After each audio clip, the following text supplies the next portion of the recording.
My advice is to stick with one character. Obviously, many very successful films have dual protagonists, and Finding Nemo is a great example. The story is told from the perspective of Marlin, the dad, but also from Nemo. Now, the reason I believe that worked is if you look at the man-hours that went into the development of that story, no beginning screenwriter can muster that level of resources. So that's why I recommend one.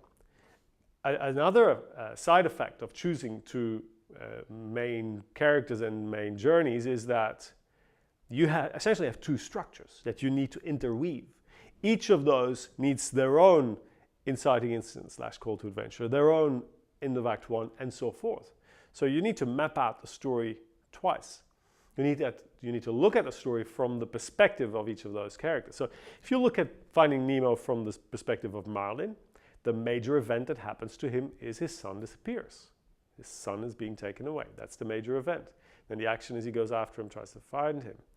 In terms of Nemo, he is lured away and finds himself on this journey, and then at some point tries to find his way back home. So you need both story to work. So you need to go in each of those. So you need to tell two stories. And that's why it takes longer. It takes a greater effort to pull that off.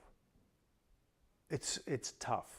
It's very tough to give every character their own journey, but it is the right thing to aim for. And why? You only need to look at films that have worked. You know, look at a film like American Beauty or Little Miss Sunshine. There's a multitude of characters. They each have their own journey. And it is incredibly rewarding to see them come to their resolution at the end of the film. Some people relate to other characters than most of the audience. So in that way, you can give everyone a really profound experience. It's also, you know, in the real world, we are part of a complex social fabric, and we relate to other characters all the time, and film, good cinema emulates that. So yes, it's what we strive to achieve, but the more characters you layer into your story, the more that interact with one another, the more complex your construction becomes. And even when the script is almost perfect, right? You change one tiny element of it and it may change everything, and you need to rewrite the whole thing. So that kind of gives you an idea of how complex things get. The one thing I think is important to realize about point of view, and I think that's where some teachers even get it wrong, is there's no such thing as omniscient point of view in film. There shouldn't be, because omniscient point of view takes us out of the story. It disconnects us from characters. In film, different from any other storytelling medium, we always want to be with a character, and we look at a story from the perspective of that character. So when we leave the point of view of our main character, for instance, it's not to go to some sort of godlike perspective where we suddenly know as much as the writer. That doesn't work because we're no longer part of the story. We're disengaging. We want to stay with a different character.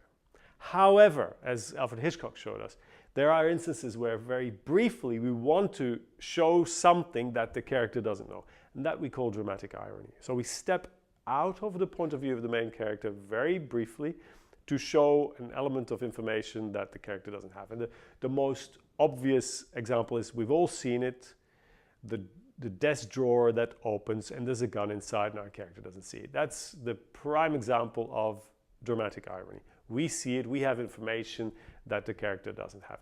Now, it could also be that this is seen by another character, and so not just the audience. So it's still dramatic irony. So we move away from the point of view of the main character to the point of view of a different character who sees this information, and then we go back to our main character. I mean, playing with point of view can be extremely powerful, and I believe that when Alfred Hitchcock did Psycho, right, it is an exercise in the power of point of view, because he uses the point of view shift to demonstrate, to prove to the audience that we are capable of changing personalities in the same way Norman Bates does in Psycho. Okay, so he takes on different personalities. But Psycho, as a very unusual film, requires us to do the exact same thing. We start off being Marion Crane.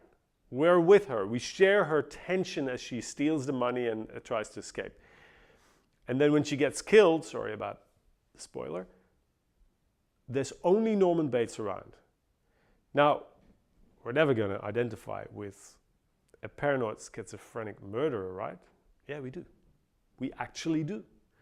He puts the body in the trunk of her car. He drives her off to the swamp. He pushes the car into the swamp. And we look on with Norman Bates as the car slowly sinks and then stops, and the top of the car stays visible. And he gets nervous, and we get nervous. We want the car to go down because we're with him now. We have just become Norman Bates.